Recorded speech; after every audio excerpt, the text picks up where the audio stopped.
എൻ്റെ മനസ്സിൽ ഞാൻ എന്നെക്കുറിച്ച് ചിന്തിക്കുന്നതാണ് എൻ്റെ ജീവിതത്തിൽ ഏറ്റവും പ്രാധാന്യം. വേറൊരു രീതിയിൽ പറഞ്ഞാൽ, എൻ്റെ ജീവിതത്തിൽ നടക്കുന്ന കാര്യങ്ങളെക്കുറിച്ച് ഞാൻ എന്ത് ചിന്തിക്കുന്നു, ഞാൻ അതിന് എന്ത് അർത്ഥം കൊടുക്കുന്നു, അതിനാണ് പ്രാധാന്യം. മറ്റുള്ളവർ എൻ്റെ ജീവിതത്തിൽ നടക്കുന്ന കാര്യങ്ങളെക്കുറിച്ച് അവരെന്ത് ചിന്തിച്ചാലും അതിനല്ല പ്രസക്തി. എൻ്റെ ജീവിതത്തിൽ നടക്കുന്ന കാര്യങ്ങളെക്കുറിച്ച് ഞാൻ എന്ത് ചിന്തിക്കുന്നു, അതിനാണ് പ്രസക്തി. ഇപ്പൊ നമ്മുടെ ജീവിതത്തിൽ എപ്പോഴും എല്ലാം അനുകൂലമായി നടന്നെന്ന് വരത്തില്ല.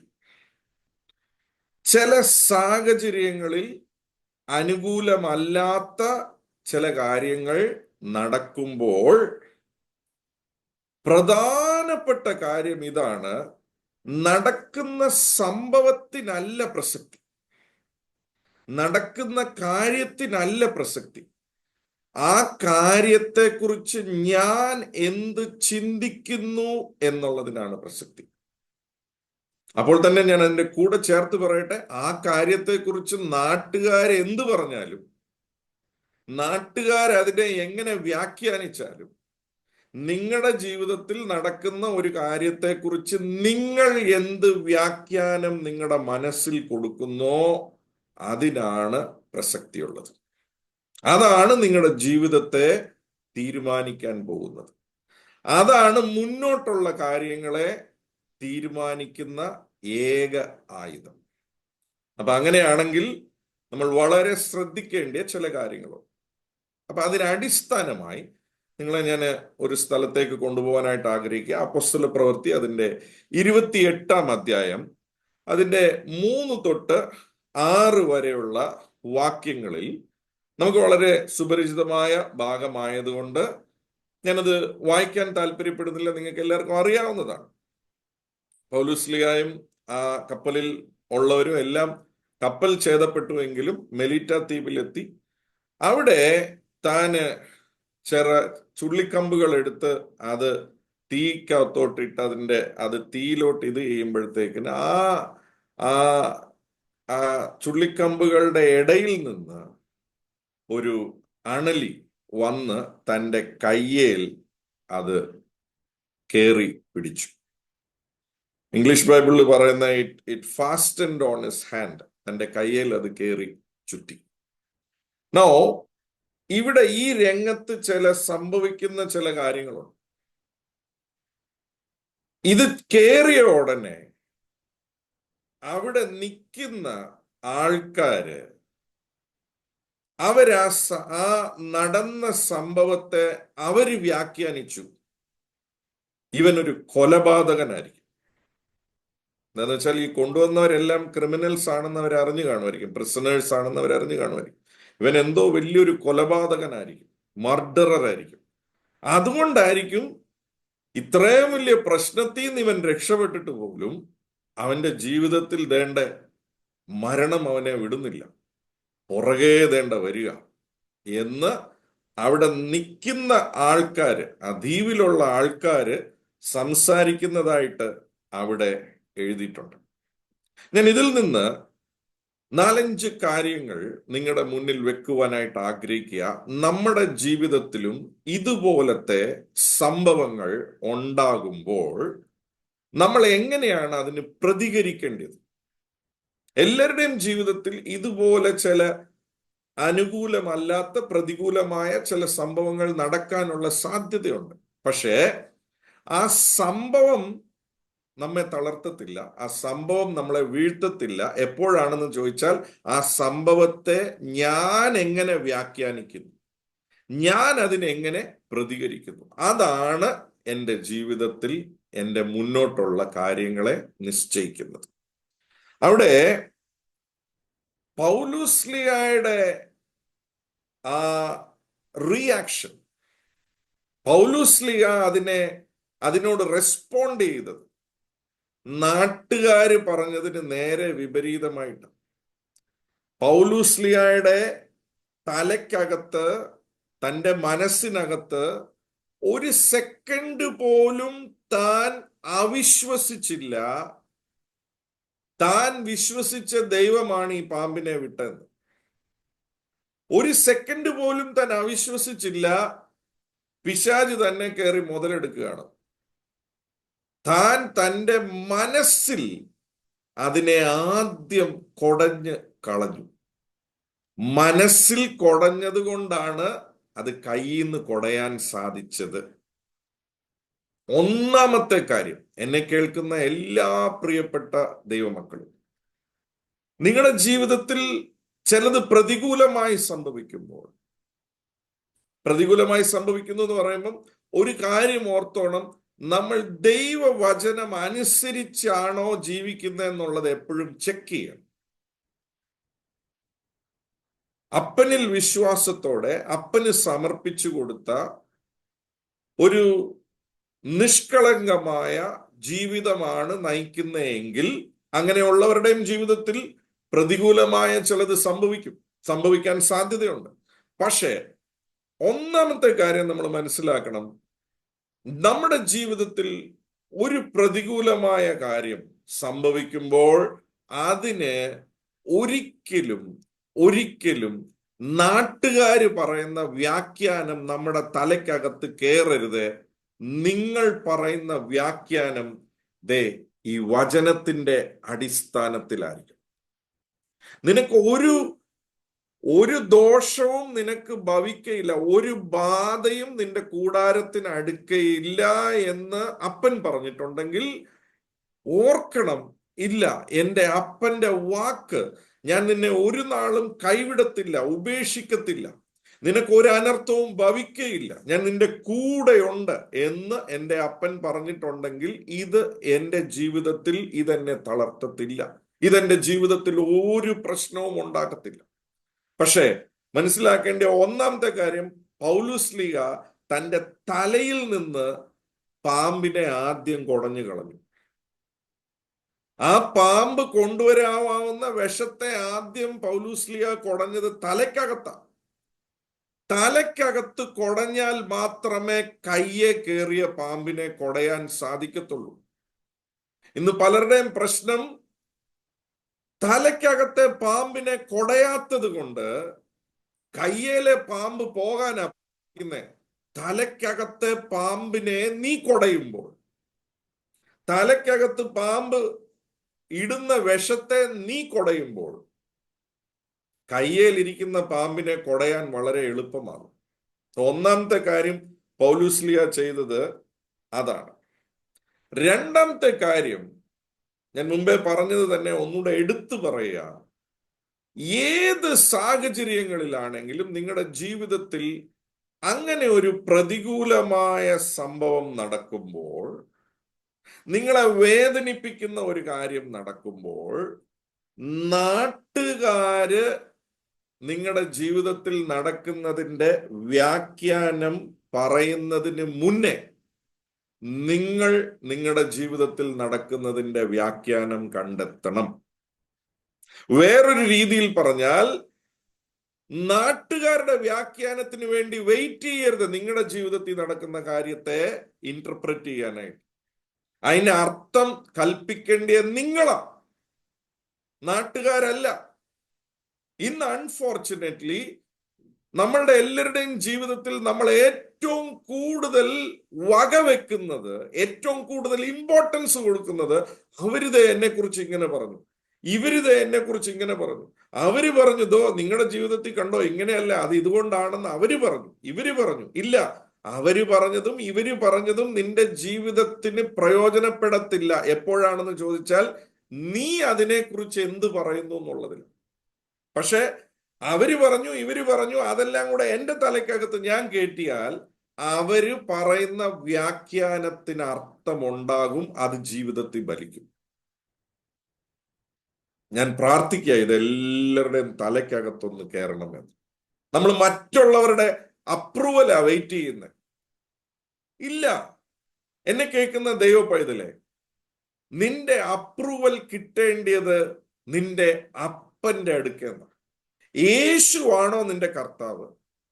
യേശുവിനെയാണോ നീ സ്വീകരിച്ചിരിക്കുന്നത്? യേശുവിന്റെ പുറകെയാണോ നീ നടക്കുന്നത്? അങ്ങനെയാണെങ്കിൽ നിന്റെ ജീവിതത്തിന്റെ അപ്രൂവൽ വരേണ്ടിയത് യേശുവിന്റെ അടുക്കൽ നിന്നാ. നമുക്ക് പറ്റുന്ന പ്രശ്നം, നമ്മൾ യേശുവിനോടാ പ്രാർത്ഥിക്കുന്നത്, പക്ഷെ നമ്മളുടെ വ്യാഖ്യാനങ്ങളെല്ലാം മനുഷ്യര് പറയുന്ന വ്യാഖ്യാനത്തെയല്ല നമ്മൾ ശ്രദ്ധിക്കുന്നത്. അവര് പറയുന്നതിന് പ്രസക്തിയില്ല എന്നിന്ന് പരിശുദ്ധാത്മാവ് വ്യക്തമായി നിങ്ങളോട് സംസാരിക്കാൻ ആഗ്രഹിക്കും. നാട്ടുകാർ നിന്നെക്കുറിച്ച് പറയുന്നത്, നിന്റെ ചാർച്ചക്കാര് പറയുന്നത്, നിന്റെ വീട്ടുകാർ പറയുന്നത്, നിന്റെ ടീച്ചർ പറയുന്നത്, നിന്റെ വീട്ടിലുള്ളവർ പറയുന്നത്, നിന്റെ ബന്ധുക്കൾ പറയുന്നത്, നിന്റെ കൂടെയുള്ളവർ പറയുന്നത്, അതെല്ലാം പറയുന്നത് അവരുടെ വ്യാഖ്യാനമാ നിന്റെ ജീവിതത്തിൽ നടക്കുന്ന കാര്യത്തെക്കുറിച്ച്. പക്ഷേ മക്കളെ, മറക്കരുത്, നീ അതിനെക്കുറിച്ച് എന്ത് വ്യാഖ്യാനം പറയുന്നോ അതിനാണ് പ്രസക്തി. അതുകൊണ്ട് നാട്ടുകാര് പറയുന്ന വ്യാഖ്യാനത്തിന് ചെവി കൊടുക്കരുത്. ചെവി കൊടുക്കരുത്. നാട്ടുകാർ പറയുന്ന വ്യാഖ്യാനത്തിന് ചെവി കൊടുത്താൽ ഒരിക്കലും ജീവിതത്തിൽ നിങ്ങൾക്ക് ജയിക്കാൻ സാധിക്കത്തില്ല. ബിക്കോസ് നാട്ടുകാരുടെ വ്യാഖ്യാനം മാറും. ഇന്നൊന്ന് പറയും, നാളെ വേറൊന്ന് പറയും. പക്ഷേ ജീവിതത്തിൽ നിങ്ങളും ഞാനും ഈ വചനം എന്ന അടിസ്ഥാനത്തിൽ നിലച്ചു നിൽക്കുകയാണെങ്കിൽ എല്ലാ കാര്യങ്ങളെയും, ജീവിതത്തിൽ നടക്കുന്ന എല്ലാ കാര്യങ്ങളെയും ഈ വചനത്തിന്റെ അടിസ്ഥാനത്തിൽ വ്യാഖ്യാനിക്കാൻ പരിശുദ്ധാത്മാവിനോട് ഒന്ന് പ്രാർത്ഥിച്ചേ. ആ വചനത്തിന്റെ അടിസ്ഥാനത്തിൽ ഒന്ന് വ്യാഖ്യാനിച്ചു നോക്കിക്കേ, നിന്റെ ജീവിതത്തിൽ നിനക്ക് തെളിച്ചമുണ്ടാകും. You will have a better revelation about why something is happening. എന്തുകൊണ്ടാ ചിലത് നടക്കുന്നതെന്ന്. അവിടെ നാട്ടുകാര് അതിന് ഇന്റർപ്രിട്ടേഷൻ കൊടുത്തു, ഇയാള് കൊലപാതകനാണ്. നിങ്ങൾ ശരിക്കും ഈ ഇതിന്റെ അനാലിസിസ് പുറകെ ചെയ്താൽ മതി, ആദ്യമേ അനലൈസ് ചെയ്യണ്ട. പക്ഷെ അവിടെ ഇത്രേ സംഭവിച്ചുള്ളൂ. പൗലോസ്ലിയ അവിടെ നനഞ്ഞിരുന്ന, ഒരു പ്രയോജനമില്ലാതെ മഴയത്ത് നനഞ്ഞു കുതിർന്ന് ഇരുന്ന കുറെ ചുള്ളിക്കമ്പുകൾ പുള്ളി എടുത്ത് അതിനൊരു പർപ്പസ് കൊടുത്തു, അതിന്റെ ജീവിതത്തിൽ അതിനൊരു തെളിച്ചം കൊടുത്തു, അതിന് ജീവിതത്തിൽ പ്രകാശിക്കാനായിട്ട്, ചൂട് മറ്റുള്ളവർക്ക് പകർന്നു തരാനായിട്ടുള്ള ഒരു അവസരം കൊടുത്തു. അപ്പം ആ ചുള്ളിക്കമ്പുകളെ എല്ലാം അത് പ്രയോജനപ്പെടാതെ മഴയിൽ നനച്ച് ആ നനവിന്റെ ഇടയ്ക്ക്, ഈ കമ്പിന്റെ ഇടയ്ക്ക് ചൂട് പിടിച്ചുകൊണ്ടിരുന്ന ഒരു പാമ്പുണ്ടായിരുന്നു. എന്നെ കേൾക്കുന്ന പൗലൂസുമാരോട് ഞാൻ പറയാം, ജീവിതത്തിൽ നിങ്ങൾ എന്തെങ്കിലും നല്ലത് പ്രവർത്തിക്കുമ്പോൾ, ചിലരുടെ ജീവിതത്തിലെ പർപ്പസിലേക്ക് നിങ്ങളെ നടത്താനായിട്ട് ദൈവം നിങ്ങളെ ഉപയോഗിക്കുന്നുണ്ടെങ്കിൽ, അവരുടെ ജീവിതത്തിൽ മുടങ്ങി കിടക്കുന്ന ചില പാമ്പുകൾ കാണും. അത് ചിലപ്പം വെളി വന്നെന്നിരിക്കുക. അത് പാമ്പ് ചൂട് കാരണം വന്നു എന്നാണ് അവിടെ എഴുതിയിരിക്കുന്നത്. പാമ്പ് വേറെ ഒന്നും കാരണം വന്നതല്ല. അത് അതിനകത്തിങ്ങനെ സുഖമായിട്ടിരിക്കുകയായിരുന്നു. അവരെ മുടക്കി അതിനകത്ത് ഇരിക്കുകയായിരുന്നു. പക്ഷെ പാമ്പ് ചൂടെടുത്തപ്പോ അത് വെളിയിൽ വന്നു. ആ വെളി വന്നപ്പോ നേരെ കൈ കണ്ടു, കയ്യിലോട്ട് കയറി, അത്രേ ഉള്ളൂ. അതിൽ കൂടുതൽ വ്യാഖ്യാനമില്ല. അപ്പൊ നമ്മുടെ ജീവിതത്തിൽ നമ്മൾ എപ്പോഴും ശ്രദ്ധിക്കണം, ഒരു പാമ്പ് വന്നത് കൊണ്ടോ, ഒരു പാമ്പ് കയ്യെ കയറിയത് കൊണ്ടോ ഉടനെ അത് ഇതുകൊണ്ടായിരിക്കും അതുകൊണ്ടായിരിക്കും ഇല്ലെന്നേ. ബൈബിള് വായിച്ചു നോക്കിയേ, ചൂട് നിമിത്തം, ബിക്കോസ് ഓഫ് ദ ഹീറ്റ്, ആ wiper came out. Because of the heat, ചൂട് നിമിത്തം ആ പാമ്പിന് നിൽക്കാൻ പറ്റില്ല, അത് വെളിയിൽ വന്നു. അതിന്റെ സ്വഭാവം, അതിന്റെ സ്വഭാവം അത് കാണിച്ചു. ഇത് ഞാൻ പറഞ്ഞുകൊണ്ടിരിക്കുമ്പോൾ പരിശുദ്ധാത്മാവ് എന്നോട് പറയാ, പാമ്പിന്റെ സ്വഭാവം പാമ്പ് കാണിക്കും. പക്ഷെ പാമ്പിന്റെ സ്വഭാവത്തെ നീ വേറെ രീതിയിൽ വ്യാഖ്യാനിച്ചാൽ അത് നിന്റെ ജീവിതത്തെ ബാധിക്കും. പാമ്പ് പാമ്പിന്റെ പണി ചെയ്തു, നീ നിന്റെ പണി ചെയ്യും. അതാണ് ഈ സന്ദേശത്തിന്റെ ഏറ്റവും വലിയ കാതലായ വിഷയം. പാമ്പ് എന്തുകൊണ്ട് ഇത് ചെയ്തു എന്നുള്ളതാണ് നമ്മുടെ ഏറ്റവും വലിയ പ്രശ്നത്തിലോട്ട് പോകുന്നത്. പാമ്പ് ചൂട് കാരണം വന്നു, അത്രേ ഉള്ളൂ, അതിന്റെ അപ്പുറം ഇല്ല. മൂന്നാമത്തെ കാര്യം, പൗലുസ്ലിഹ, മൂന്നാമത്തെ കാര്യം ഏതാ? പൗലുസ്ലിഹ തന്റെ കയ്യിലുള്ള പാമ്പിനെ കളയുന്നതിന് മുമ്പേ തലയിലുള്ള പാമ്പിനെ കളഞ്ഞു. ഇന്ന് പലരുടെയും കയ്യിലുള്ള പാമ്പ് പോകാത്തത് എന്താണെന്ന് ചോദിച്ചാൽ തലയിലുള്ള പാമ്പിനെ കളയുന്നില്ല. അപ്പൊ ഇവിടെ ശ്രദ്ധിച്ചു കേൾക്കണം. തലയിലുള്ള പാമ്പ് എന്ന് വെച്ചാൽ അതിന്റെ അർത്ഥം ജീവിതത്തിൽ നടക്കുന്ന ചില കാര്യങ്ങൾക്ക് ഞാൻ കൊടുക്കുന്ന തെറ്റായ വ്യാഖ്യാനങ്ങൾ എൻ്റെ തലേന്ന് മാറാത്തിടത്തോളം കാലം എൻ്റെ ജീവിതത്തിൽ എന്നെ പിടിച്ചിരിക്കുന്ന പാമ്പ് എൻ്റെ കയ്യിൽ നിന്ന് പോകത്തില്ല. പൗലുസ്ലിഹയുടെ തലയിൽ കയറിയ പാമ്പിനെയാണ് പൗലുസ്ലിഹ ആദ്യം കുടഞ്ഞത്. അതുകൊണ്ടാണ് തന്റെ കയ്യിലെ പാമ്പ് പെട്ടെന്ന് കയ്യിൽ നിന്ന് വിട്ടുമാറിയത്. നമ്മൾ ശ്രദ്ധിക്കേണ്ട ഒരു കാര്യമുണ്ട്. ഈ പാമ്പെന്ന് പറയുന്നത് അത് പല രീതിയിലാകാം. മനുഷ്യര് നമ്മളെ വേദനിപ്പിക്കാനായിട്ട് ചിലത് ചെയ്തെന്നിരിക്കും. നമ്മളെ ഹർട്ട് ചെയ്യാനായിട്ട് ചിലത് ചെയ്തെന്നിരിക്കും. നമ്മളെ മോശമായി ചിലത് പറഞ്ഞെന്നിരിക്കും. നമ്മളുടെ ജീവിതത്തിൽ ഇൻസൾട്ട് ചെയ്യാനായിട്ട്, നിങ്ങളെ ഒരാൾ ഇൻസൾട്ട് ചെയ്യാൻ ചിലത് ചെയ്തെന്നിരിക്കും. പക്ഷേ അത് നിങ്ങളുടെ തലയിൽ കയറാൻ നിങ്ങൾ സമ്മതിക്കാത്തിടത്തോളം കാലം അതിന് നിങ്ങളുടെ ശരീരത്തിൽ ഒന്നും ചെയ്യാൻ സാധിക്കത്തില്ല. ഞാൻ ഇന്നത് പറഞ്ഞുകൊണ്ടിരിക്കുമ്പോൾ പരിശുദ്ധാത്മാവ് ഒരു ദർശനത്തിൽ എന്നെ പലരെയും കാണിക്കുന്നു. ഈ ശബ്ദം കേൾക്കുന്ന പലരുടെയും തലയിൽ കയറിയ പാമ്പ് മുറുകെ പിടിച്ചിരിക്കുക. തലയിൽ കയറിയിരിക്കുന്ന പാമ്പിന്റെ കാര്യമാണ് മുറുകെ പിടിച്ചിരിക്കുന്നത്. അതുകൊണ്ടാണ് ശരീരത്തെ കയറിയ പാമ്പ് ഇപ്പോഴും ഇറങ്ങിപ്പോകാത്തത്. ചില രോഗങ്ങൾ ഒരു പാമ്പ് പോലെയാ ശരീരത്തെ പിടിക്കുന്നത്. പക്ഷേ മക്കളെ, നിന്റെ മനസ്സിൽ ആ പാമ്പ് കയറി പിടിക്കാൻ നീ സമ്മതം കൊടുത്തിട്ടില്ലെങ്കിൽ നിന്റെ ശരീരത്തിൽ അതിന് പിടിക്കാൻ സാധിക്കത്തില്ല. ഒരു രോഗം കയറി പിടിക്കുമെങ്കിൽ ഇന്ന് പരിശുദ്ധാത്മാവ് ചിലരോട് സംസാരിക്കുക. നിന്റെ അപ്പൻ നിന്റെ കയ്യിൽ കൊടുത്തിരിക്കുന്ന വചനം പറയുക, അവന്റെ അടിപ്പിണറുകളാൽ നിനക്ക് സൗഖ്യം വന്നിരിക്കുന്നു. ഞാൻ നിന്നെ സൗഖ്യമാക്കുന്ന കർത്താവാ. ഒരു കുഷ്ഠരോഗി വന്ന് നിനക്ക് മനസ്സുണ്ടെങ്കിൽ എനിക്ക് സുഖം തരാമോ എന്ന് ചോദിച്ചപ്പോൾ എനിക്ക് മനസ്സുണ്ട്, നീ സ്വസ്ഥമാകുക എന്ന് പറഞ്ഞ യേശുവാണ് നിങ്ങളുടെ കർത്താവെങ്കിൽ ഉറപ്പായിട്ടും ആ ദൈവവചനം ജീവിതത്തിൽ പ്രവർത്തിക്കും. ദൈവവചനം എൻ്റെ മനസ്സിൽ പ്രവർത്തിച്ചാലേ അതെന്റെ ശരീരത്തിൽ പ്രവർത്തിക്കത്തുള്ളൂ, അതെന്റെ സാഹചര്യത്തിൽ പ്രവർത്തിക്കത്തുള്ളൂ. അതുകൊണ്ട് ഇന്ന് ഈ സന്ദേശം കേൾക്കുമ്പോൾ നിങ്ങളുടെ ജീവിതത്തിൽ നിങ്ങൾ ഒരിക്കൽ കൂടെ ശോധന ചെയ്യണം. എന്ത് പാമ്പുകളാ തലേ കയറിയിരിക്കുന്നത്? കയ്യെ കയറിയിരിക്കുന്ന പാമ്പിനാ നമ്മൾ പ്രാർത്ഥിക്കുന്നത്. കാലെ ചുറ്റിയിരിക്കുന്ന പാമ്പിനാ നമ്മൾ പ്രാർത്ഥിക്കുന്നത്. ഓഫീസിലെ പാമ്പിനാ നമ്മൾ പ്രാർത്ഥിക്കുന്നത്. നമ്മുടെ അയലോക്കത്തെ ഇരിക്കുന്ന പാമ്പിനാ നമ്മൾ പ്രാർത്ഥിക്കുന്നത്. പക്ഷേ ആ പാമ്പ് പോകണമെങ്കിൽ തലയിൽ കയറിയിരിക്കുന്ന പാമ്പിനെ ആദ്യം ഇറക്കണം. തലയിൽ കയറിയിരിക്കുന്ന പാമ്പിനെ ഇറക്കാനുള്ള ഏക വഴി ദൈവവചനമാണ്. ആ ദൈവവചനത്തിൽ കൂടെ മാത്രമേ അതിനെ ഇറക്കാൻ സാധിക്കൂ. എൻ്റെ അപ്പൻ എന്നെക്കുറിച്ച് എന്ത് പറഞ്ഞിരിക്കുന്നോ അതാണ് ഞാൻ. എൻ്റെ അപ്പൻ പറഞ്ഞിരിക്കുന്നതിന് വിപരീതമായി എൻ്റെ ജീവിതത്തിൽ ഒന്നും സംഭവിക്കത്തില്ല. ഞാനിത് പറയുമ്പോൾ നിങ്ങളായിരിക്കുന്ന സ്ഥാനത്ത് നിങ്ങൾ തന്നെ വാ തുറന്നൊന്ന് പറഞ്ഞേ, എൻ്റെ അപ്പൻ എന്നെക്കുറിച്ച് പറഞ്ഞിരിക്കുന്നതാണ് ഞാൻ.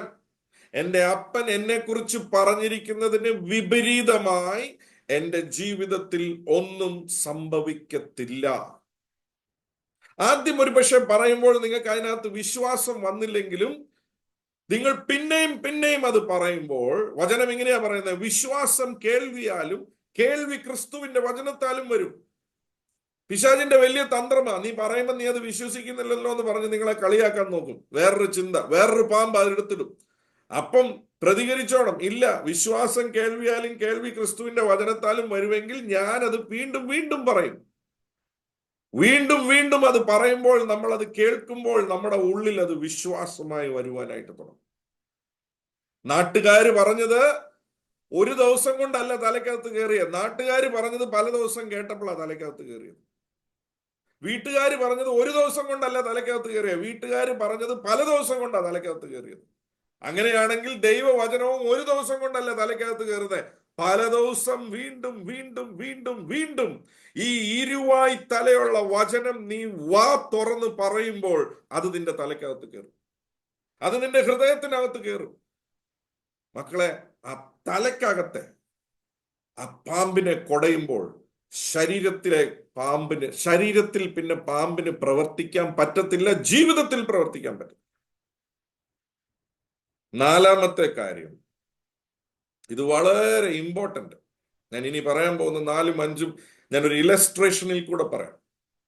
നാലാമത്തെ കാര്യം, പൗലോസ്ലീഹ പാമ്പിന്റെ പുറകെ പോയി, നീ എന്തിനാണ് വന്നത്, നീ എന്തിനാണ് എന്നെ കടിച്ചത്, നീ എന്നെ കടിക്കാനും മാത്രം വലിയ ആളാണോ എന്നൊന്നും ചോദിച്ച് പാമ്പിന്റെ പുറകെ പോയില്ല. ഇന്ന് പലരുടെയും പ്രശ്നം പാമ്പിന്റെ പുറകെ പോവുക. നമ്മുടെ ജീവിതത്തിൽ ഒരാൾ നമ്മളെ ഹർട്ട് ചെയ്തു, ഒരാൾ മോശമായി നമ്മളെ കുറിച്ച് സംസാരിച്ചു, അതൊരു പാമ്പാ. ഉടനെ അടുത്തത് ആ പാമ്പിന്റെ പുറകെ പോവുക. ഞാനിത് പറഞ്ഞുകൊണ്ടിരിക്കുമ്പോൾ എൻ്റെ ഉള്ളിൽ ഒരു പഴയ കഥ ഓർമ്മ വരികയാണ്. ഒരു വ്യക്തി തന്റെ ജീവിതത്തിൽ തന്നൊരു വലിയ കാര്യം കണ്ടുപിടിച്ചു. ആ കണ്ടുപിടിപ്പ് പല ജനങ്ങൾക്ക് പ്രയോജനപ്പെടുന്ന ഒരു കണ്ടുപിടിപ്പാണ് തന്റെ കയ്യിലിരിക്കുന്നത്.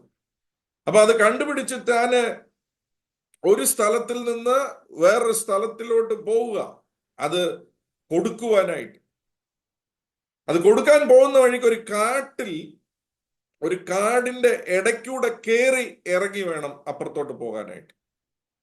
ആ കാട്ടിൽ കയറി ഇറങ്ങിയതിന് മുമ്പേ ആയിട്ട് ആ കാട്ടിനകത്ത് താൻ പോകുന്ന വഴിക്ക് ഒരു പാമ്പ് തന്നെ കയറി കടിച്ചു. ആ പാമ്പ് കടിച്ചപ്പോൾ ആ വ്യക്തിക്ക് 2 രീതിയിൽ പ്രതികരിക്കാം.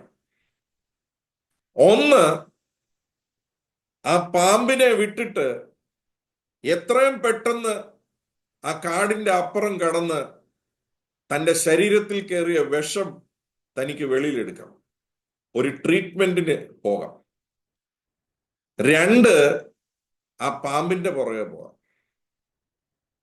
പാമ്പിന്റെ പുറകെ കാട്ടിൽ ഓടിക്കൊണ്ടിരിക്കുമ്പോൾ ആ വ്യക്തി മനസ്സിലാക്കുന്നില്ല പാമ്പ് കുത്തിവെച്ച വിഷം ശരീരത്തിൽ കയറിക്കൊണ്ടിരിക്കുകയാണ്. പക്ഷെ ഈ നിക്ഷേപമുള്ള ആള്, ഈ ഏറ്റവും നന്മ മറ്റുള്ളവർക്ക് കൊടുക്കാൻ പറ്റിയ നന്മ കൈ വെച്ചോണ്ടിരിക്കുന്ന ആള്, പാമ്പ് എങ്ങനെ എന്നെ കടിച്ചു, പാമ്പ് എന്തിനെന്നെ കടിച്ചു, ഏത് പാമ്പാ എന്നെ കടിച്ച്, പാമ്പിന്റെ പുറകെ ഓടി. പാമ്പിനെ എങ്ങനെയും കണ്ടെത്തി പാമ്പിനോട് ചോദിക്കണം, അല്ലെങ്കിൽ ആ പാമ്പിനെ അടിച്ചു കൊല്ലണം എന്ന് വെച്ച് പാമ്പിന്റെ പുറകെ ഓടി. കാട് പാമ്പിന്റെ സ്ഥലമായതുകൊണ്ട് പാമ്പിനെ പിടിക്കാൻ പറ്റിയില്ല. പക്ഷെ പറ്റിയത്, പാമ്പ് കുത്തിവെച്ച വിഷം തന്റെ ശരീരത്തിൽ കയറിയത് കൊണ്ട് നാട്ടിലോട്ട് കടക്കാൻ തന്നെ കൊണ്ട് സാധിച്ചില്ല. ആ കാട്ടിൽ തന്നെ താൻ മരിച്ചു, താൻ താഴെ വീണു. എന്തുകൊണ്ട്? ആ പാമ്പിന്റെ പുറകെ താൻ ഓടിയത് കൊണ്ട്. എന്നെ കേൾക്കുന്ന ദൈവമക്കളെ, ജീവിതത്തിൽ എല്ലാവരുടെയും പ്രതികരണം ഒരുപോലെ ആയിരിക്കത്തില്ല. നിങ്ങളെ ചിലർ വേദനിപ്പിച്ചെന്നിരിക്കും, നിങ്ങളെ ചിലർ ബുദ്ധിമുട്ടിപ്പിച്ചെന്നിരിക്കും, നിങ്ങളോട് ചിലർ മോശം പറഞ്ഞെന്നിരിക്കും. അവരുടെ പുറകെ പോകരുത്. വിഷം നിങ്ങളുടെ അകത്ത് കയറരുത്. നേരെ മറിച്ച് പാമ്പ് കടിക്കുന്നത് പാമ്പിന്റെ സ്വഭാവമാണെന്നുള്ളത് തിരിച്ചറിഞ്ഞ് ചില മനുഷ്യർ അങ്ങനെയാണെന്നുള്ളത് തിരിച്ചറിഞ്ഞ് അവരെ തള്ളിയിട്ട് നിങ്ങളുടെ ശരീരത്തിൽ, നിങ്ങളുടെ മനസ്സിൽ അതിന്റെ വിഷം കയറാതെ സൂക്ഷിക്കുമെങ്കിൽ ദൈവം നിങ്ങളുടെ ഉള്ളിൽ നിക്ഷേപിച്ചിരിക്കുന്ന നന്മ മറ്റുള്ളവരിലേക്ക് പകരാൻ സാധിക്കും. ഇന്ന് പറ്റുന്നത്, പല നന്മകളും ദൈവം നിങ്ങളുടെ ഉള്ളിൽ ഇട്ടിട്ടുണ്ട്. അത് പിശാചിന് നല്ലതുപോലെ അറിയാം. അതുകൊണ്ട് എവിടെയെങ്കിലും ഒക്കെ ഒരു പാമ്പിനെ കൊണ്ടൊന്ന് കടിപ്പിച്ചാൽ മതി, അതിന്റെ പുറകെ പോകും. നീ എങ്ങനെ എന്നെ കടിക്കാം? ഞാൻ ആരാന്നറിയാവോ? ഞാൻ എന്നാ പാരമ്പര്യത്തിൽ നിന്ന് വരുന്ന ആളാന്നറിയാവോ? നീ എങ്ങനെ എന്നെ അങ്ങനെ പറയാം? അത് ശരിയല്ലല്ലോ എന്നൊക്കെ പറഞ്ഞ് പാമ്പിനോട് വാഗ്വാദം ചെയ്യാൻ പോയി കഴിഞ്ഞാൽ മറന്നു പോകുന്ന ഒരു കാര്യമുണ്ട്. വിഷം ശരീരത്തിൽ കയറി ആള് പോകും. എത്രയും പെട്ടെന്ന് വിഷം കളയുക എന്നുള്ളതാണ് ജ്ഞാനമുള്ള ഒരു ദൈവ പൈതൽ ചെയ്യേണ്ടത്. പൗലുസ്ലിയ ചെയ്തത് അതാ. അപ്പൊ തന്നെ അതിനെ കുടഞ്ഞു കളഞ്ഞു. അഞ്ചാമത്തെ കാര്യം, പൗലുസ്ലിയ പാമ്പിനെതിരെ പ്രതികാരം നടത്തിയില്ല. ആഹാ, ഞാൻ ആരാന്നറിയാവോ? ഞാൻ അപ്പോസ്തലനാണ്, എന്നെയാണോ നീ പിടിച്ചത്? അങ്ങനെയാണ് നിന്നെ ഞാൻ ശപിച്ച്, നിന്നെ ഞാൻ റെഡിയാക്കി, നിന്നെ ഇങ്ങനെയാക്കി അങ്ങനെയാക്കി. ഒന്നും ചെയ്തില്ല. മനസ്സിൽ നിന്ന് കുടഞ്ഞപ്പോൾ അത് കയ്യിൽ നിന്നും കുടഞ്ഞു. അതതിന്റെ അന്ത്യത്തിൽ എത്തി. നമുക്കെതിരെ സംസാരിക്കുന്നവർക്ക് നേരെ പ്രതികാരം നടത്താൻ പോകരുത്. നിങ്ങളെ ഒരാൾ വേദനിപ്പിച്ചു, ആ വ്യക്തിക്കെതിരെ നിങ്ങൾ പ്രതികാരം ചെയ്യണ്ട. അത് നിങ്ങൾ കുടഞ്ഞു കളഞ്ഞാൽ മതി. പ്രതികാരം ദൈവത്തിൻ്റെതാണ്. വിട്ടേര്. ഞാനത് പറഞ്ഞുകൊണ്ടിരിക്കുമ്പോൾ വേറൊരു പാമ്പിന്റെ കഥ എൻ്റെ ഓർമ്മയിൽ വരിക. യേശു പറഞ്ഞു, നിങ്ങൾ പ്രാവിനെ പോലെ നിഷ്കളങ്കരായിട്ടും പ്രാവിനെ പോലെ നിഷ്കളങ്കരായിട്ടും പാമ്പിനെ പോലെ ബുദ്ധിയുള്ളവരായിട്ടും ഇരിക്കണമെന്ന്. പക്ഷെ ഞാൻ ഇപ്പൊ പറയാൻ പോകുന്ന ഈ പാമ്പിന്റെ പോലത്തെ ബുദ്ധി ഒരിക്കലും ഉണ്ടാകരുത്. ഒരു പാമ്പ് ഒരു ഒരു സ്ഥലത്തൂടെ വരുമ്പം ഒരു വർക്ക്ഷോപ്പിന്റെ അകത്തൂടെ കയറി പോവുക. പുള്ളിക്ക് അറിയത്തില്ല ഇത് വർക്ക്ഷോപ്പാണെന്ന്. അപ്പൊ ടൂൾസ് എല്ലാം വെച്ചിരിക്കുന്ന സ്ഥലത്തൂടെ ഈ പാമ്പ് കയറിപ്പോയപ്പം ഈ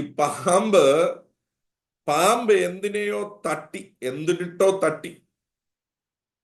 പാമ്പിന് അത് ഭയങ്കര വേദന എടുത്തു. ഇരുട്ട വേദന എടുത്ത ആ സാധനത്തോട് അല്ലെങ്കിൽ ആ വ്യക്തിയോട് പാമ്പ് ചിന്തിച്ച് ഇതൊരു വ്യക്തിയായിരിക്കും, ഇതൊരു സംഭവമായിരിക്കും, എനിക്ക് ഇതിനെ എന്നെ വേദനിപ്പിച്ചവനെ എനിക്ക് വേദനിപ്പിക്കണം എന്ന് ചിന്തിച്ച് പാമ്പ് ആ തട്ടിയ സ്ഥലത്ത് ഏതാണോ തട്ടിയത് അതിനെ ഇങ്ങനെ മുറുക്കാൻ തുടങ്ങി. നല്ല ഇങ്ങനെ മുറുക്കി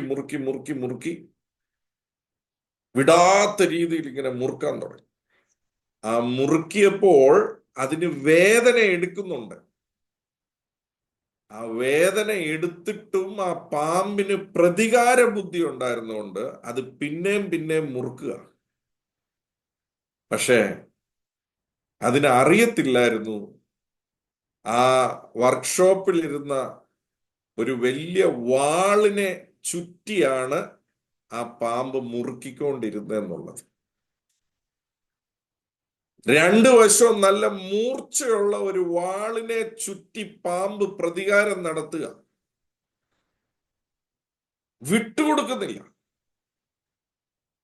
കുറെ നേരം കഴിഞ്ഞപ്പോൾ പാമ്പിന്റെ ശരീരമെല്ലാം വൃണമായി, കഷ്ണമായി അത് താഴെപ്പോയി. അതിന്റെ ജീവിതം അവസാനിച്ചു. ഇന്ന് പലരും അവരുടെ ജീവിതത്തിൽ അവരെ വേദനിപ്പിക്കുന്നവരെ തിരികെ വേദനിപ്പിക്കണം. എന്നോട് ആ പറഞ്ഞതിന്റെ വേദന എന്താണെന്നുള്ളത് അവരൊന്ന് തിരിച്ചറിയണം, എന്നാലേ ശരിയാകത്തുള്ളൂ എന്ന് നിങ്ങൾ ചിന്തിക്കുമ്പോൾ മറക്കരുത്, ഒരു വാളിനെ ചുറ്റി പാമ്പ് മുറുക്കിയതുപോലെയാ മുറുക്കുന്നതെന്നുള്ളത്. അപ്പൻ നമ്മളോട് ക്ഷമിക്കാനാ പറഞ്ഞതെങ്കിൽ പ്രതിപകരം നിന്റേതല്ല, പ്രതിപകരം എന്റേതാണ് എന്ന് അപ്പൻ പറഞ്ഞിട്ടുണ്ടെങ്കിൽ, എന്നെ കേൾക്കുന്ന ദൈവ പൈതലെ, നിങ്ങളുടെ ജീവിതത്തിൽ ഇടയ്ക്കൊരു തട്ട് വന്നു, ഒരു മുട്ട് വന്നു, അത് നടക്കുമെന്നേ, അത് നടക്കും. അണലി സുഖമായിട്ട് കഴിയുകയായിരുന്നു ചുള്ളിക്കമ്പിന് ഇടയ്ക്ക്. പൗലോസ്ലീഹ ആ ചുള്ളിക്കമ്പിനെല്ലാം ഒരു പർപ്പസിലേക്ക് നടത്തിയപ്പോൾ അതിന്റെ സ്ഥാനം അവിടുന്ന് മാറേണ്ടി വന്നു. അവിടെ ചൂട് വരാൻ തുടങ്ങി. അത് നല്ല സുഖമായിട്ട് ഇരിക്കുകയായിരുന്നു. തീയുടെ ചൂട് കാരണം അത് വെളിയിൽ ഇറങ്ങി വന്നത്. നമ്മുടെ ജീവിതത്തിലും നിങ്ങൾ ദൈവത്തിന്റെ പദ്ധതിയിൽ നടക്കുമ്പോൾ, ദൈവത്തിന്റെ കയ്യിൽ ഉപയോഗമുള്ള ഒരു ആയുധമാണെങ്കിൽ, ദൈവത്തിന്റെ പർപ്പസിലാണ്, അപ്പന്റെ പേർപ്പസിലാണ് നിങ്ങൾ നിൽക്കുന്നതെങ്കിൽ, ചില പാമ്പുകൾ ഇടയ്ക്ക് കടിച്ചെന്നിരിക്കും, അല്ലെ ഇടയ്ക്ക് വന്ന് അത് കയ്യെ കയറിയെന്നിരിക്കും. പക്ഷേ മറക്കരുത്, പാമ്പിന്റെ സ്വഭാവം കാണിക്കും. പക്ഷെ നിങ്ങളും ഞാനും അപ്പന്റെ സ്വഭാവം വെളിപ്പെടുത്തണം. വെളിപ്പെടുത്താതെ വന്നാലുള്ള പ്രശ്നം ഈ രണ്ട് കാര്യങ്ങളിൽ ഞാൻ പറഞ്ഞതുപോലെ നമ്മുടെ ജീവിതത്തിൽ അത് പ്രതികൂലമായി. പ്രതിപകരം ചെയ്യാൻ ഒരിക്കലും പോകരുത്, ഒരിക്കലും പോകരുത്. പൗലോസ്ലീഹ ആ പാമ്പിന്റെ പുറകെ പ്രതികാരം ചെയ്യാൻ പോവുകയാണെന്നൊന്നും പറഞ്ഞ് പൗലോസ്ലീഹ ഒന്നും ചെയ്തില്ല. മനസ്സിലെ പാമ്പിനെ കൊടഞ്ഞു, അപ്പോൾ തന്നെ കയ്യിലെ പാമ്പ് കൊടഞ്ഞു പോയി. പോയത് നേരെ തീക്കകത്തോട്ടാ. അതിന്റെ അന്ത്യം അതോടെ കുറിച്ചു. നിങ്ങളും ഞാനും ഒരിക്കലും പ്രതിപകരത്തിന് പോകരുത്. അത് അപ്പൻ നോയിക്കൊള്ളുവെന്നേ, അത് അപ്പൻ നോയിക്കൊള്ളൂ. പക്ഷെ ഇന്നത്തെ സന്ദേശത്തിന്റെ കാതലായ വിഷയം, നാട്ടുകാര് പറയുന്നതിനല്ല പ്രസക്തി. നിന്റെ ജീവിതത്തിൽ എന്ത് സംഭവിച്ചാലും നീ അതിനെക്കുറിച്ച് എന്ത് പറയുന്നോ അതിനാ പ്രസക്തി. നിങ്ങളുടെ ജീവിതത്തിൽ ചിലത് നിങ്ങൾ ചിന്തിക്കുന്നത് പോലെ നടന്നു കാണത്തില്ല. ചിലപ്പം പ്രതികൂലമായിട്ടാണ് നടന്നിരിക്കുന്നത്. നാട്ടുകാർ അതിന് പല വ്യാഖ്യാനം തരുന്നു. ആ വ്യാഖ്യാനം നിങ്ങളുടെ തലയിൽ കയറരുത്.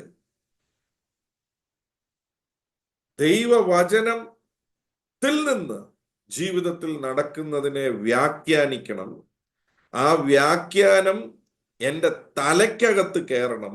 എൻ്റെ തലയ്ക്കകത്ത് ആ വ്യാഖ്യാനം കയറിയാലേ എൻ്റെ ജീവിതത്തിൽ കയറി വരുന്ന പാമ്പുകളെ എനിക്ക് തലേന്ന് കളയാൻ പറ്റത്തുള്ളൂ.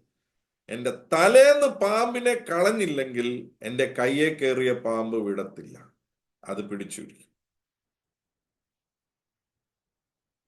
എനിക്കറിയാം, ഇന്ന് പലരും കയ്യേലും കാലേലും ചുറ്റിയിരിക്കുന്ന പാമ്പ് ഇളകി മാറാനായിട്ടാണ് നിങ്ങൾ പ്രാർത്ഥിച്ചുകൊണ്ടിരിക്കുന്നത്. പക്ഷെ ഇന്ന് നിങ്ങളോട് പരിശുദ്ധാത്മാവ് പറയാ, നിന്റെ തലയിൽ ഒരു പാമ്പ് ചുറ്റിപ്പിടിച്ചിട്ടുണ്ട്.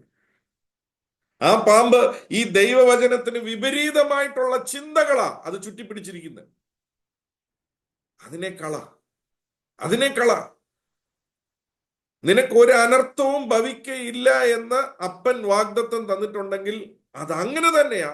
അതിനൊരു മാറ്റവുമില്ല, ഒരു മാറ്റവുമില്ല. അത് സംഭവിക്കത്തില്ല. പക്ഷെ അത് തലയ്ക്കകത്ത് ഈ വചനം എപ്പോ പ്രവർത്തിക്കുന്നോ അപ്പോഴേ ശരീരത്തിൽ പ്രവർത്തിക്കൊള്ളത്തുള്ളൂ. ഞാൻ ഈ സന്ദേശത്തെ ഇവിടെ വെച്ച് അവസാനിപ്പിക്കാൻ ആഗ്രഹിക്കുക. ഇതാണ് ഇതിന്റെ ഏറ്റവും ദൈവവചനം എൻ്റെ തലയ്ക്കകത്ത് പ്രവർത്തിച്ചാലേ എൻ്റെ ശരീരത്തിൽ പ്രവർത്തിക്കത്തുള്ളൂ, എൻ്റെ സാഹചര്യത്തിൽ പ്രവർത്തിക്കത്തുള്ളൂ, എൻ്റെ ജീവിതത്തിൽ പ്രവർത്തിക്കത്തുള്ളൂ. തലയ്ക്കകത്ത് പ്രവർത്തിക്കുന്ന ദൈവവചനമാണ് ജീവിതത്തിൽ പ്രവർത്തിക്കുന്ന ദൈവവചനം. അത് നിങ്ങളുടെ ജീവിതത്തിൽ എപ്പോൾ മനസ്സിലാകും, ജീവിതം ധന്യമായി തീരും. ഇന്ന് ഒരു നിമിഷം ഒന്ന് ചിന്തിച്ചേ. ശരീരത്തിലെ പാമ്പെല്ലാം ഒന്ന് വിട്ടേ, ജീവിതത്തിലെ പാമ്പെല്ലാം ഒന്ന് വിട്ടേ, തലക്കകത്തിരിക്കുന്ന പാമ്പിനെ ഒന്ന് ശ്രദ്ധിച്ചേ. എന്തെല്ലാം ടൈപ്പ് പാമ്പാ കയറിയിരിക്കുന്നത്, എന്തെല്ലാം ടൈപ്പ് ചിന്താഗതികളാ കയറിയിരിക്കുന്നത്. അതിനെയാ ഇറക്കേണ്ടിയ. നാട്ടുകാർ പറയുന്നതെല്ലാം അവിടെ ഇരിക്കട്ടെ. നാട്ടുകാർ പറയുന്നത് ഒന്നും ഇതിനകത്ത് ബ്യൂട്ടി എന്നാണെന്ന് വെച്ചാല്, ഈ ഭാഗത്തിന്റെ ബ്യൂട്ടി ഇതിനകത്ത് ഈ 6-ാമത്തെ വാക്യത്തിൽ ഇങ്ങനെയാ പറയുന്നത്. ഇംഗ്ലീഷ് ബൈബിൾ അത് വളരെ മനോഹരമാണ്. അവിടുത്തെ ആൾക്കാര് they changed their minds and said he was a god. അവരുടെ മൈൻഡ് ചേഞ്ച് ആയെന്ന്. ഏതാ? പൗലൂസ്ലിയുടെ കയ്യിൽ നിന്ന് ഇത് കുടഞ്ഞു പോയി, ഇത് തീക്കകത്ത് വീണു പോയതോടെ ഇദ്ദേഹത്തിന് ഒരു കുഴപ്പവും പറ്റുന്നില്ല എന്ന് കണ്ടപ്പം കൊലപാതകനാണെന്ന് പറഞ്ഞവരുടെ മനസ്സിനകത്ത് ഇപ്പം പൗലൂസ്ലിയ ദൈവമായി തെളിഞ്ഞു. എന്ന് വെച്ചാൽ അതിന്റെ അർത്ഥം, ദൈവമക്കളെ, നിങ്ങൾ ദൈവവചനത്തിൽ ഉറച്ചു നിന്നാൽ ഇന്ന് മോശം പറയുന്നവൻ നാളെ നല്ലത് പറയും. പക്ഷെ അവൻ പറയുന്ന മോശമാണ് നിന്റെ തലേ കയറുന്നതെങ്കിൽ അവൻ പറയുന്നത് പോലെ നിന്റെ ജീവിതം പോവും. നിനക്ക് തീരുമാനിക്കാം. നിനക്ക് തീരുമാനിക്കാം ഏതെടുക്കണം ഏതെടുക്കണ്ട. പൗലൂസ്ലിയ തലക്കകത്ത് അത് കയറ്റിയില്ല. പൗലൂസ്ലിയ തലയെ കുടഞ്ഞു, കൈയെന്നും കുടഞ്ഞു. ഞാൻ ഈ പറഞ്ഞ പോലെ വേറെ ഒരു കാര്യവും പൗലൂസ്ലിയ അതിനകത്ത് ചെയ്യാൻ പോയില്ല.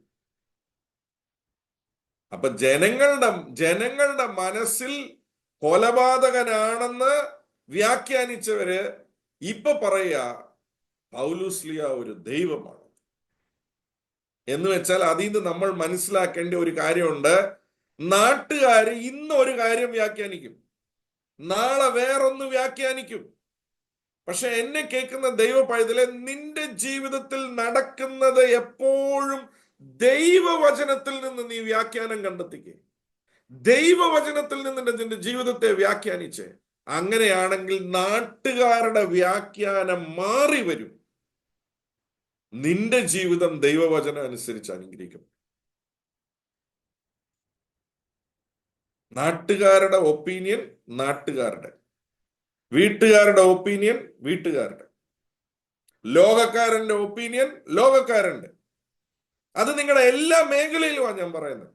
നിങ്ങളുടെ ജോലിയിലായിക്കോട്ടെ, ബിസിനസ്സിലായിക്കോട്ടെ, നിങ്ങളുടെ കുടുംബജീവിതത്തിലായിക്കോട്ടെ, ശുശ്രൂഷയിലായിക്കോട്ടെ, എല്ലാ മേഖലയിലും നാട്ടുകാരുടെ വ്യാഖ്യാനം അല്ല തേടേണ്ടത്. അയ്യോ, അവരെന്നെ ഇങ്ങനെ പറഞ്ഞു, ഇവരങ്ങനെയാണോ പറയുന്നത്, ഇവരിങ്ങനെയാണല്ലോ പറയുന്നത്, ഇവരിങ്ങനെയാണല്ലോ എന്നെ കാണുന്നത്. അവര് കാണുന്നത് ഒന്നും നിന്നെ ബാധിക്കത്തില്ല പൗലൂസേ. നിന്റെ തലയിൽ നീ എന്ത് വെച്ചിട്ടുണ്ടോ അതേ പൗലൂസേ നിന്നെ ബാധിക്കത്തുള്ളൂ. അപ്പൊ അവിടുത്തെ ഏറ്റവും വലിയ കൺക്ലൂഷനാണ് നാട്ടുകാരുടെ വ്യാഖ്യാനം ഇന്നൊന്ന് നാളെ വേറെ. പക്ഷെ നിങ്ങളുടെയും എന്റെയും ജീവിതത്തെക്കുറിച്ചുള്ള വ്യാഖ്യാനം ദൈവവചനമാണെങ്കിൽ ഒരിക്കലും ഒരിക്കലും ഒന്നിനും മുട്ടുവരത്തില്ല. ഒന്നിനും മുട്ടുവരത്തില്ല. ഒന്നിനും മുട്ടുവരത്തില്ല. പലപ്പോഴും ഓർത്തോണം, ഈ ഒരു പാമ്പ് കടിക്കുക എന്നൊക്കെ പറഞ്ഞ ഒരു പ്രതികൂലമായ കാര്യം, ഒരാള് എതിരെ സംസാരിച്ചു, അല്ലെ എതിരെ പ്രവർത്തിച്ചു, അല്ലെ മോശം പറഞ്ഞു, ഇതെല്ലാം പിശാച് ഉപയോഗിക്കുന്ന ചൂണ്ടയാ. അതെ പിടിക്കാനായിട്ട്. അതെ പിടിക്കരുത്. അതെ പിടിക്കരുത്. വചനം കൊണ്ട് അതിനെ കുടഞ്ഞു കളയണം. അപ്പം നമ്മുടെ സന്ദേശത്തിന്റെ കാതൽ ഇവിടെയാ ഇരിക്കുന്ന. കാതലായ വിഷയം ഇവിടെയാണ്. പാമ്പിനെ ആദ്യം തലേന്ന് കുടഞ്ഞാലേ അത് ശരീരത്തിൽ നിന്ന് പോകത്തുള്ളൂ, ജീവിതത്തിൽ നിന്ന് പോകത്തുള്ളൂ.